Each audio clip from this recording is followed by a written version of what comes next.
Salut à tous, je vais faire des vidéos beaucoup plus courtes et beaucoup plus sporadiques. Cela est juste dû à mon état de santé.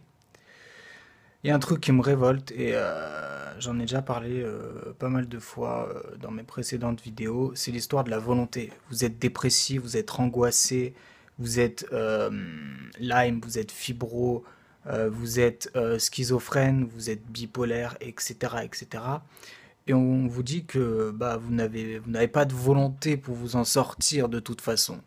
Si vous vous en sortez pas, c'est que vous n'avez pas de volonté psychologique pour vous en sortir. Ok, alors il est temps de mettre un terme à tout ça, parce que ça conduit à de véritables abus.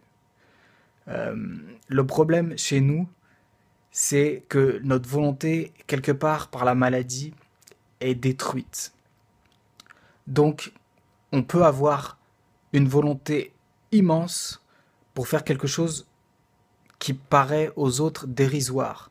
Mais c'est une énorme volonté. Par exemple, moi, rien que pour aller prendre ma douche, alors oui, je peux être fier de moi parce qu'il me faut une énorme volonté pour aller prendre ma douche, par exemple.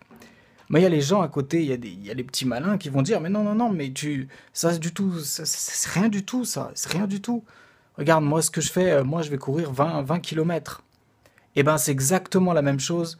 Les gens qui disent pense positif et de la volonté, etc., etc., c'est facile de penser positif et d'avoir de la volonté.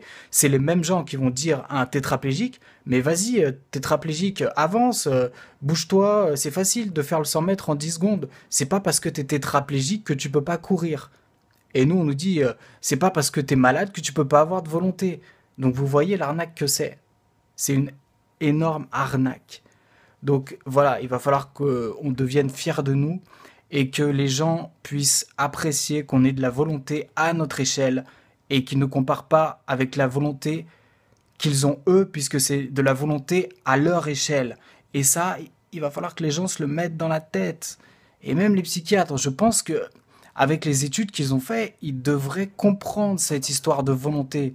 Et ils ne devraient pas pousser les gens à travailler, à faire ceci, à faire cela, alors qu'ils sont déjà à 100% de leur capacité juste pour aller voir le courrier, putain.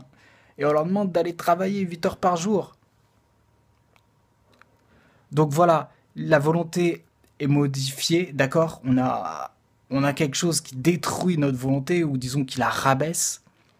Et dans tout ce qui reste de volonté, la plupart des gens sont à 100% des 5% qui leur restent de volonté. Donc, les gens qui ont le moins de volonté, qu'on dit qui ont moins de volonté, sont ceux qui en ont le plus, sont ceux qui sont vraiment à 100%. Moi, quand j'avais une volonté énorme, et ben, j'étais pas à 100%, parce que je faisais juste 3 heures de sport et je pouvais faire 10 heures de sport. Là, j'ai de la volonté à 100% pour faire juste une simple tâche comme aller me laver. Mais il faut qu'on arrête d'écouter ces conneries. Parce qu'après, on va se mettre ça dans la tête. On va se dire, ouais, je crois que j'ai pas cette volonté. Alors que non, mon pote, t'en as énormément de volonté. Rien que pour ouvrir les yeux le matin, rien que pour te lever, etc., etc. T'en as énormément de volonté. On devrait vraiment être fiers de nous. Mais malheureusement, les gens vont que nous descendre. On nous dit, non, mais t'es tétraplégique, mais c'est pas une raison pour pas courir, tu vois. T'es paralysé, mais c'est pas une raison pour pas avoir de volonté de te déparalyser, tu vois. Avec la volonté, ça pourra peut-être marcher. Et c'est aussi tout le problème de la pensée positive, de ceux qui n'ont plus les ressources pour penser positif. D'accord? C'est pas qu'ils ne veulent pas penser positif, c'est que quand tu n'as plus les ressources pour penser positif et que tu te forces à penser positif, tu ne peux pas penser positif. Et donc la pensée positive peut être détruite. Donc on va pas faire des manèges psychologiques pour essayer de résoudre ça, on va s'attaquer au physique et aux vrais problèmes. Et une fois que ça c'est réglé, une fois que ça avance, alors la volonté, bah, elle revient tout seul et on n'a même plus besoin de nous dire tout ça.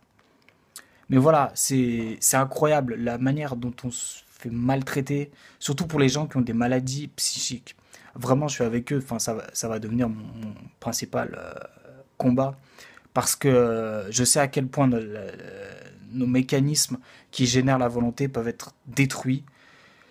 Et on a le système nerveux détruit, et il y a des gens qui viennent marcher sur les débris d'un système nerveux détruit. C'est-à-dire qu'il y a des gens qui viennent nous piétiner alors qu'on est à terre. Voilà. Donc, bien sûr que si, que vous en avez de la volonté. Les malades, les malades mentaux même, ils en ont énormément de volonté. Énormément. Et bien plus que les autres. Moi, je me rappelle quand j'étais bien portant, je faisais 3 heures de sport, mais avec pas beaucoup de volonté, avec 50% de ma volonté. Alors qu'aujourd'hui, je fais des efforts qui peuvent te paraître dérisoires, mais avec 100% de ma volonté. Voilà. Si on vous dit que vous n'avez pas de volonté, c'est une arnaque. Les gens qui n'ont pas de volonté contre la maladie, ça n'existe presque pas, franchement. On ne peut pas être feignant de toute façon quand on a une maladie comme ça. C'est pas possible. Ciao.